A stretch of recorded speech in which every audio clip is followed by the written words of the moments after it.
Assalamualaikum warahmatullahi wabarakatuh. My name is Fania Aurora Ramadhani and I'm from class C. So, first is consonant. In this unit on phonetic, the speaker introduced the phonetic classification of consonant, which are speech sound, characterized by some form of obstruction to airstream in the vocal tract. Consonant can be classified based on three main articulatory parameters. First consonant is place of articulation. Consonant can be articulated at various points along the upper surface of the oral cavity. These points of articulation are referred to as passive articulators and include the lower and upper teeth, alveolar ridge, palate, soft palate or velum, paraphragm, nasal cavity, and other. The next is active articulator. The active articulator is the organ that actively moves toward the passive articulator to introduce speech sound. Example to active articulator include the tongue, lower lip, uvula, and glottis. 3 is manner of articulation. Consonant can be classified by on the manner in which articulation is accomplished.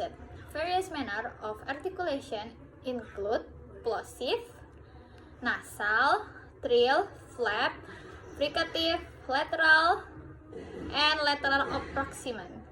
Example of consonant for each manner of articulation are given. For state of the glottis is the part of the larynx where the vocal cords are located. Consonant can be categorized at either voice. The consonantal chart is introduced as a tool for classifying consonant based on place and manner of articulation. Next is vowels. In the first video, the speaker discussed the phonetic of vowel in the English language. They emphasize that number of vowels in English is often mistakenly thought to be 5 based on orthography. The primary focus on this video is the development of the cardinal vowel chart, a reference system used to describe vowel articulation. This chart defines 4 extreme reference points in purely articulatory terms representing the limit possible vowel. 4 represent points are E, A, Au, O. These reference points serve as a coordinate system to describe and classify other vowel sounds.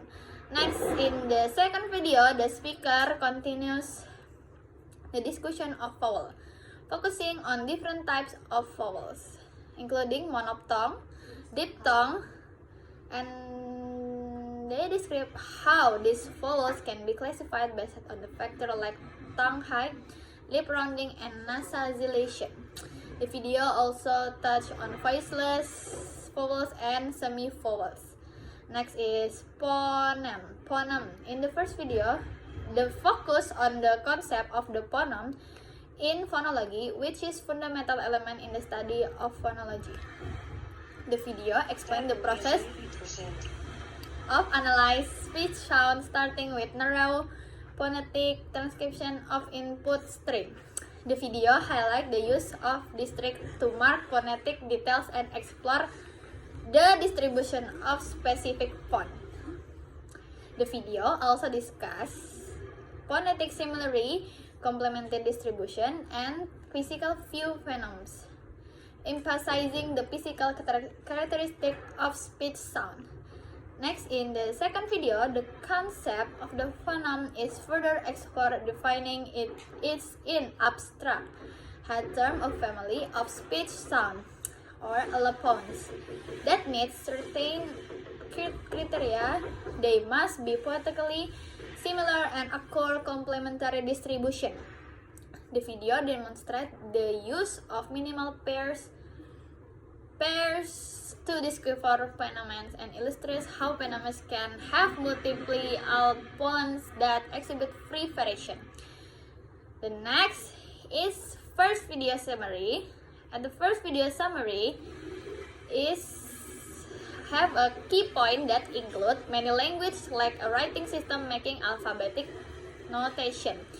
The next is even in language with alphabetic with writing system there can be mismatches between spelling and pronunciation.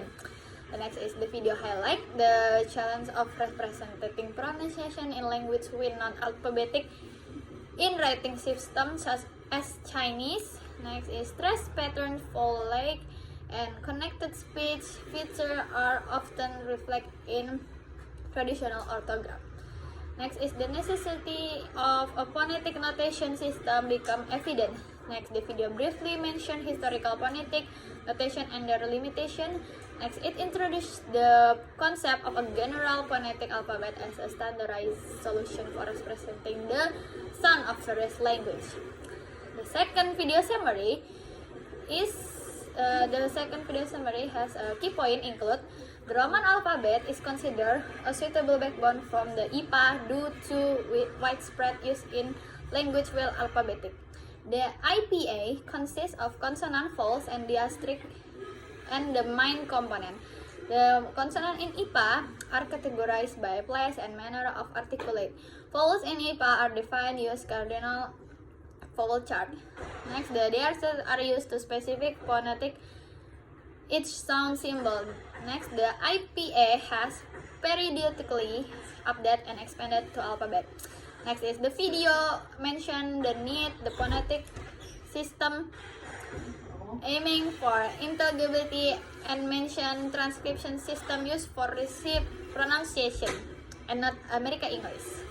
Next is the sound system of received pronunciation.